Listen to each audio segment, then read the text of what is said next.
Greetings friends, I am Obsidian. Not long ago, Monster Up released episode 14 of SKIBIDI Zombie Universe.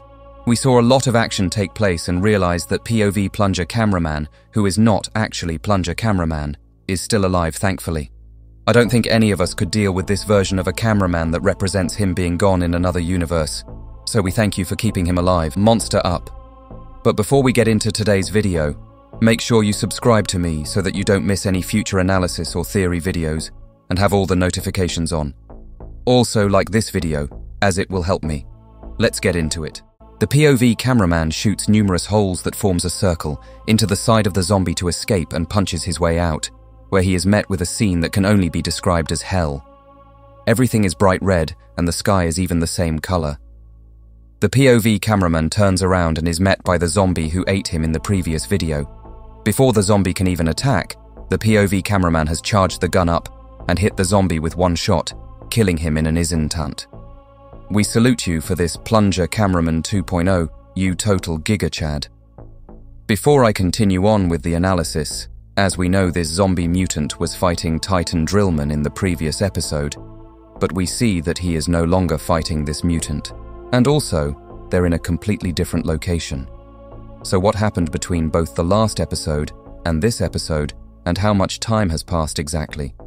10 minutes? 30 minutes? The amount of time that the POV cameraman spent inside of that zombie can also probably play a factor into how long our POV cameraman has left before he turns into a zombie. Anyways, after the defeat of the zombie mutant, the POV cameraman begins to look around the surrounding area, where we see lava dripping from the sides and on the floor. Our attention is soon set upon the sounds of a SKIBIDI toilet saying, "SKIBIDI," and we are met with a toilet being dragged by an extremely odd creature into a cave. We will find out who that is very soon. It's an old friend. Then, we quickly look to our right and then to where the cave is before the POV cameraman flies over and begins to look into the cave. As we look in, we see the toilet being dragged round the corner and begin to follow suit. We begin to look around said corner, and I'm not gonna lie, but why does this toilet look like CJ from GTA San Andreas? Is this Grand Theft toilet now? I'm a little amused by this one, to say the least.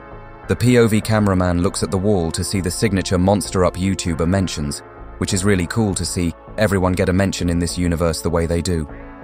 Before the POV cameraman can continue following, we are met with a police zombie SKIBIDI toilet, who we duck out of the way of so he cannot see us.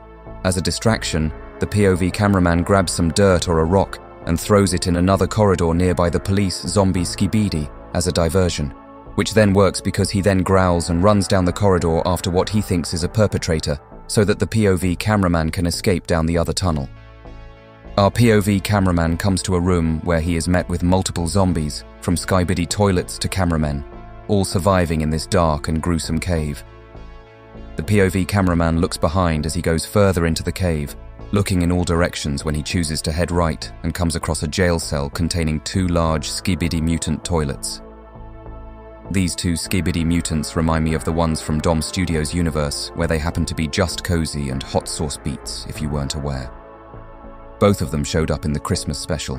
Make sure you also give them a follow as well as Monster Up before I forget. The first thing we notice is that the first SKIBIDI mutant toilet has a metal hand, which he holds out to the POV cameraman to get his attention. This also reminds me of one of Mutant from episode 69 of the original series with the robotic arms. As the gets his gun at the ready, we see the other SKIBIDI mutant to the left-hand side, which not only reminds me of the YouTuber mutants from Dom's multiverse like I said before, but he also reminds B of the large mutant from episode 62 and 63 of the original series, and the POV cameraman begins to shoot the jail gate, landing on the floor next to his feet. Before the SKIBIDI mutant toilets can escape from the cell, we can hear the roaring of the zombie police toilet, and then begin to see the all too familiar flashing lights coming towards us. The POV cameraman looks to his left as he sees one of the SKIBIDI mutants attack the zombie toilet and throw him down the corridor like a bowling ball.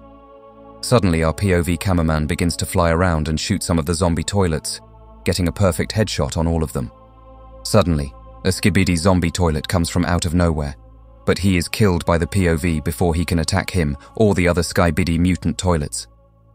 We look over to our right and see one of the SKIBIDI mutant toilets with its metal hand around the neck of a zombie toilet.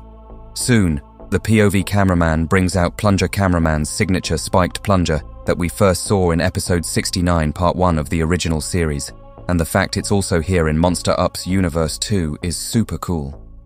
We've also seen it in episode 10 of this series too. The POV cameraman throws the plunger at the zombie toilet and watches as it explodes. We begin to look to our right and see the SKIBIDI zombie police toilet charging at the POV cameraman and the SKIBIDI mutants. Before we can do anything, one of the mutant toilets has crouched down and brought out what looks to be his spine, where it grabs onto the POV cameraman's gun and sucks it into him, making him become powerful. The mutant toilet's eyes begin to glow white and creates a similar boom to which had happened in episode 7 when we first saw another POV cameraman throw this exact gun into the core of G-Man to make him become even more powerful than what he already was, thanks to the mech suit that sits upon him. And now, the mutant toilet is getting the same results due to the gun being within him. We see the mutant toilet change, and soon, a really cool gun on his back comes out and begins to shoot the police SKIBIDI zombie toilet. This reminds me of Camera Woman and her gun placement from the original series. He does this until the zombie police toilet comes up to him to try and bite him. The mutant SKIBIDI brings out what is likely a baton weapon which is uses on the police zombie toilet to get him away from him, which works, since it doesn't look like he is coming back after that. The mutant SKIBIDI's attention is then turned to getting out, where he blasts a gunshot through the wall to help them all escape. We soon see the POV cameraman and the cool upgraded mech suit mutant SKIBIDI are outside, but as we turn to check if the other mutant SKIBIDI had got out, we see my brother in zombie form stop him and grab him by the neck. The scene ends with the POV cameraman staring down my dear brother. I think that in the next episode, my zombie brother is probably going to kill the other mutant by snapping its neck, and he will fight with the large mech mutant. For the good of my brother and the survival of other people, I hope he loses if this fight does happen, because he deserves to rest in peace. He doesn't deserve to remain as a zombie. It is so hurtful to see. What an episode that was, friends. What did you think of it? Let me know in the comments, and if you have any theories about the next episode and what could happen. Before I forget, I have a Discord. You are welcome to join, where you will be able to see leaks when I have them and talk to the incredible community I am building right now. Thank you for watching. I was Obsidian. Until next time, friends.